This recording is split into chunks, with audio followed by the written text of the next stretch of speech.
고대 이집트 파라오들의 수세기에 걸친 긴 역사 속에서 기억나는 인물을 꼽으라고 한다면 이 시대를 연구하는 전문가가 아닌 이상 대부분의 사람들은 겨우 10명 정도의 이름을 떠올리는데 그칠 것입니다. 그 중에서도 네페르티티의 이름은 거의 가장 먼저 떠오를 것입니다. 네페르티티가 세계적인 인지도와 명성을 얻게 된 계기는 1912년 고대 이집트의 조각가 투트모세의 공방에서 그녀의 흉상이 발견된 사건이었죠. 바로 이 발견 덕분에 네페르티티는 고대 이집트 미의 상징으로 자리잡게 된 것입니다.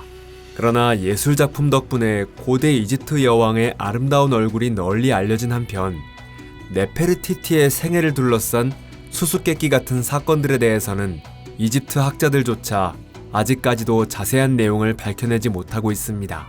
예를 들어 그녀가 어떤 경위로 파라오 아케나텐의 궁정에 나타나게 되었는지, 왜 고대 이집트의 정치에 이토록 큰 영향을 미치게 되었는지, 그리고 왜 후대의 파라오들은 그녀에 관한 기억마저 지워버리려 했는지와 같은 의문들이 그것입니다. 여러분 안녕하세요. 비교적 최근까지 학자들이 거의 확신하고 있던 사실은 단 하나, 네페르티티의 미라가 사제들에 의해 유명한 은신처인 왕묘 KV35에 숨겨졌다는 점뿐이었습니다. 그런데 2010년에 들어 이 가설은 사실상 뒤집히고 말았죠. 토픽에 오신 것을 환영합니다. 이제 이 역사적인 수수께끼를 함께 하나씩 풀어보겠습니다. 그럼 시작해보겠습니다.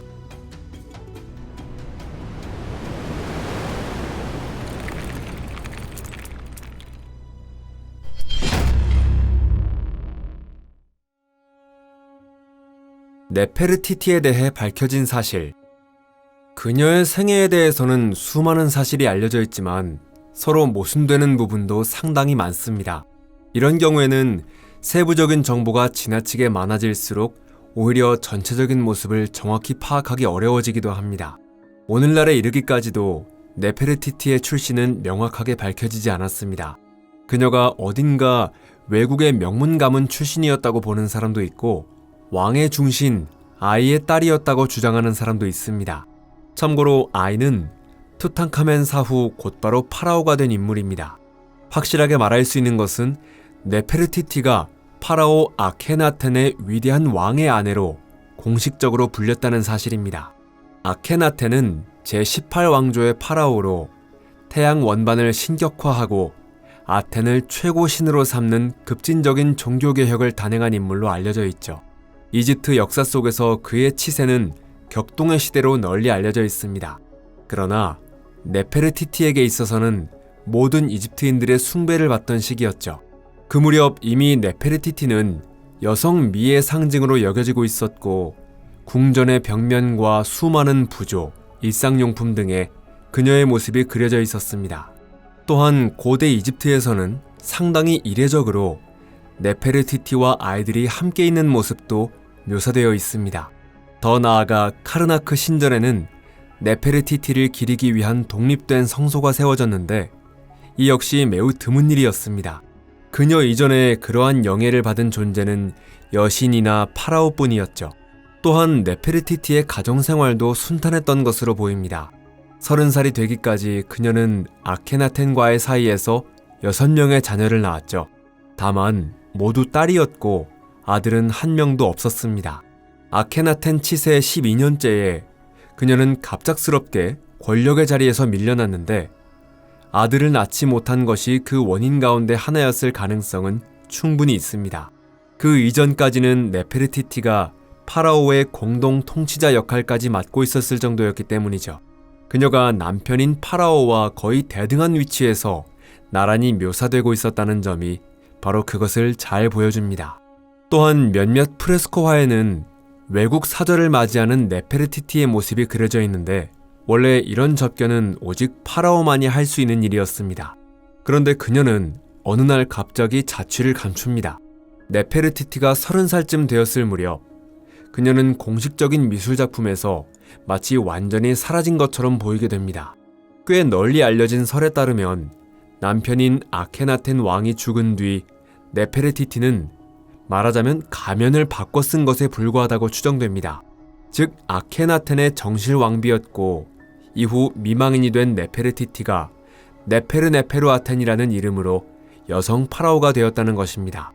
다만 일부 이집트 학자들은 파라오가 된 인물은 네페르티티가 아니라 그녀의 딸 가운데 한 명인 메리타텐이었다고 보고 있죠. 그러나 네페르티티가 모습을 감춘 시점과 동시에 네페르네페르아텐이 등장했다는 사실은 결코 단순한 우연으로 보이지 않습니다. 네페르티티의 이전 모습이 지워진 이유가 여성 파라오라는 공식적인 지위에 방해가 되지 않도록 하기 위한 것이었다고 본다면 충분히 납득이 가고요. 참고로 네페르티티 이전에도 여성이 파라오의 자리에 오른 사례는 존재했습니다. 예를 들어 기원전 1479년부터 1458년까지 이집트를 통치한 여왕 하트셉수트를 들면 충분할 거예요. 아마도 네페르티티 그리고 네페르네페르아텐이 오늘날 기준으로 말하면 공식 기록에서 사라지게 된 이유는 실패로 끝난 아케나텐의 종교개혁과 관련이 있을 것입니다. 실제로 네페르티티와 그녀의 남편 아케나텐은 태양신 아텐 신앙을 도입하려 했지만 대부분의 신관들은 전통적인 아문 신앙을 지지하고 있었죠. 네페르티티는 서로 대립하던 두 세력을 어떻게든 화해시키려 했지만 결국 뜻대로 되지 않았습니다. 결국 그녀가 권력에서 밀려난 이후 투탕카멘 치세 초기에 아문파가 승리를 거두게 됩니다. 특히 이를 뒷받침하는 사례로 즉위 초기에 투탕카텐이라는 이름을 사용하던 투탕카멘이 재위 3년차까지는 왕명을 투탕카멘으로 바꾸었다는 점을 들 수 있습니다. 결국 네페르티티 혹은 네페르네페르아텐이 어떤 운명을 맞았는지는 지금까지도 밝혀지지 않은 채 남아 있습니다. 어쩌면 그녀는 조용히 병으로 세상을 떠났을 수도 있고 혹은 누군가에 의해 살해되었을 가능성도 있습니다.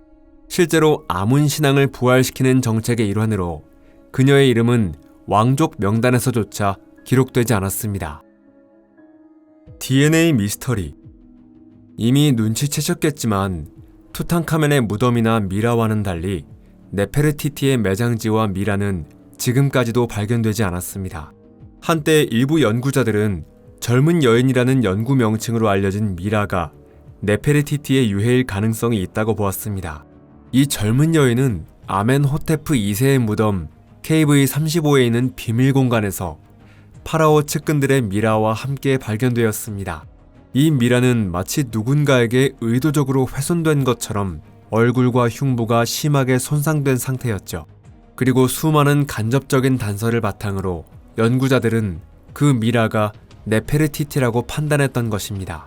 그러나 2010년 자히 하와스의 주도로 DNA 분석이 이루어지면서 충격적인 사실이 밝혀졌고 그 결과는 같은 해 미국 의학협회 저널에 발표되었습니다.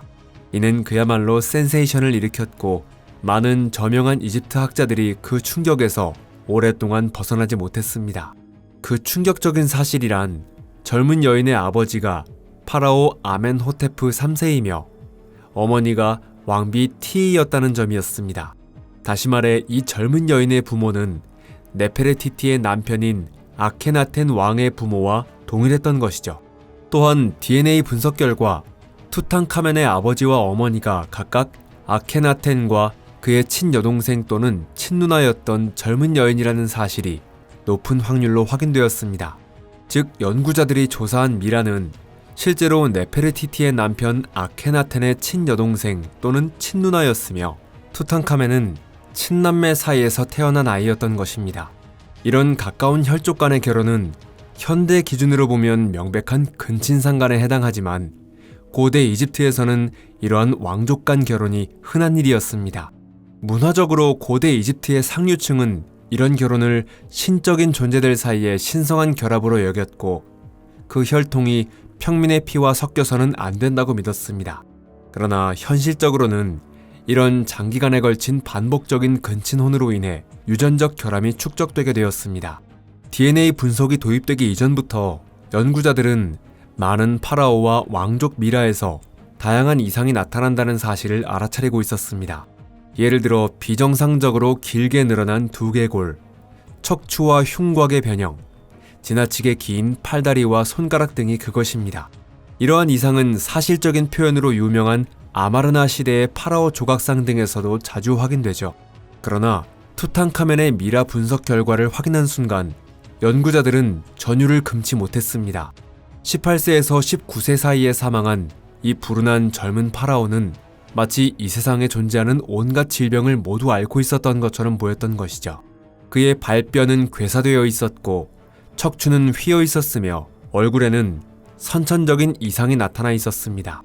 거의 확실하게 그는 한 걸음을 내디딜 때마다 극심한 통증에 시달렸을 것입니다. 그렇기 때문에 그의 무덤에서 발견된 수백 개의 지팡이는 권력의 상징이라기보다 몸을 지탱하기 위한 보조도구였던 것입니다. 또한 이러한 사실은 투탕카멘이 이렇게 어린 나이에 사망한 원인이 다리 골절로 인한 단순한 감염이었다는 설을 충분히 뒷받침해줍니다. 오늘날 유전학을 통해 인간의 진화, 이른바 업그레이드가 실현될 가능성까지 거론되는 시대에 고대 이집트인들이 근친혼이 가져올 영향을 깨닫지 못했다는 사실은 쉽게 믿기 어려워 보입니다.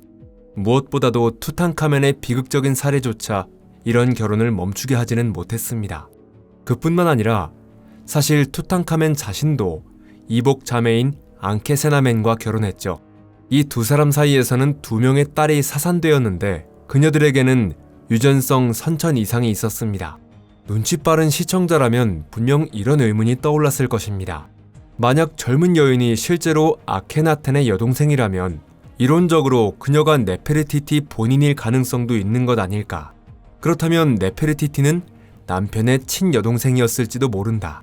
그러나 대다수 이집트 학자들은 이 가설에 회의적인 입장을 보이고 있죠. 왜냐하면 비문이나 공식 칭호 가운데 네페르티티가 왕의 딸로 기록된 사례가 단 한 번도 없기 때문입니다. 이 칭호는 고대 이집트에서 파라오의 친딸을 가리킬 때 거의 예외 없이 사용되던 표현이었습니다. 젊은 여인이 아멘호테프 3세의 혼외 자식이었다고 가정하는 것도 가능하지만 그녀와 아케나텐은 아버지뿐 아니라 어머니까지 동일하다는 점을 잊어서는 안 됩니다. 따라서 이 미라 KV35YL이 실제로 네페르티티일 가능성은 극히 낮다고 할 수 있죠. 네페르티티의 미라가 발견될 가능성은 있을까? 이론적으로는 네페르티티의 미라가 발견될 가능성이 존재합니다. 더 나아가 그러한 발견은 현실적으로도 충분히 일어날 수 있는 일입니다. 2015년 고고학자 니콜라스 리브스는 투탕카멘의 황금 가면이 네페르티티의 황금 가면을 개조해 만든 것이라는 가설을 발표했습니다. 그의 추정에 따르면 투탕카멘이 갑작스럽게 사망했기 때문에 궁정에서는 장례 준비가 제대로 이루어지지 못한 상태였죠. 당시 법 규정에 따르면 파라오의 사후 세계로의 여정을 준비하는 의식은 70일 이내에 반드시 진행되어야 했습니다. 그러나 그 기간 안에 황금 가면을 새로 제작할 여유가 없었기 때문에 얼마 전 막 매장된 왕비 네페르티티에게서 이미 완성되어 있던 황금 가면을 떼어냈다는 것입니다. 또한 여성 파라오 네페르네페르와텐의 가면이 사용되었다는 설도 존재하죠. 네페르티티는 이 이름으로 파라오로 군림했을 가능성도 있습니다. 이러한 가설들은 상당히 설득력 있게 들립니다. 왜냐하면 투탕카멘의 가면에는 여성적인 얼굴 형태를 남성용으로 수정한 흔적이 남아있으며 가면 내부에는 투탕카멘의 이름 아래에 앙크 케페룰의 네페르네페르와텐이라는 이름이 확인되었기 때문입니다. 또한 니콜라스 리브스는 투탕카멘의 무덤 바로 옆에 네페르티티 자신의 무덤이 비밀리에 숨겨져 있을 가능성이 있다고 보았습니다. 그러나 레이더 조사에서는 투탕카멘의 무덤 벽 바로 뒤에 숨겨진 공간이 존재한다는 사실이 확인되지 않았습니다. 이에 따라 이집트 당국은 성공이 보장되지 않는다는 이유로 추가 조사를 허가하지 않았고 이 가설은 아직까지도 입증되지 못한 상태로 남아 있습니다. 물론 이집트 당국의 입장은 충분히 이해할 수 있습니다. 고대 이집트 유적과 같은 독보적인 세계 문화유산은 극도로 신중하게 다루어야 한다는 점은 분명하죠. 특히 왕가의 미라가 현대 이집트의 국가적 유산이라는 점이 그 중요한 이유 가운데 하나입니다. 그렇기 때문에 왕족의 유해를 최소한으로만 손상시키는 유전자 조사라 하더라도 연구자들이 허가를 받기는 쉽지 않은 상황입니다. 이는 매우 안타까운 일입니다. 왜냐하면 막스 플랑크 연구소에서 최근 개발된 방법으로 이집트 파라오 미라의 DNA를 분석했다면 2010년에 실시된 조사보다 훨씬 더 정확한 결과를 얻을 수 있었을 것이기 때문입니다. 당시에는 전장 유전체 분석이나 초단편 DNA 분석, 그리고 손상 패턴을 통해 고대 DNA의 진위 여부를 정밀하게 판별하는 기술이 아직 개발되지 않았습니다. 이런 이유로 현재로서는 네페르티티의 미라가 특정되지 않았기 때문에 그녀의 DNA를 분석하는 것은 불가능합니다. 분명 네페르티티를 둘러싼 인물들에 대한 유전자 연구 결과는 매우 중요하고도 센세이셔널했지만 고대 이집트에서 가장 아름다운 인물로 여겨졌던 그녀 자신의 삶에 대해서는 오히려 더 깊은 미스터리가 남게 되었습니다. 오늘 영상이 마음에 드셨다면 꼭 좋아요를 눌러주시고 친구들과도 공유해주세요. 여러분, 시청해주셔서 감사합니다. 그럼 다음에 또 만나요. 안녕히 계세요.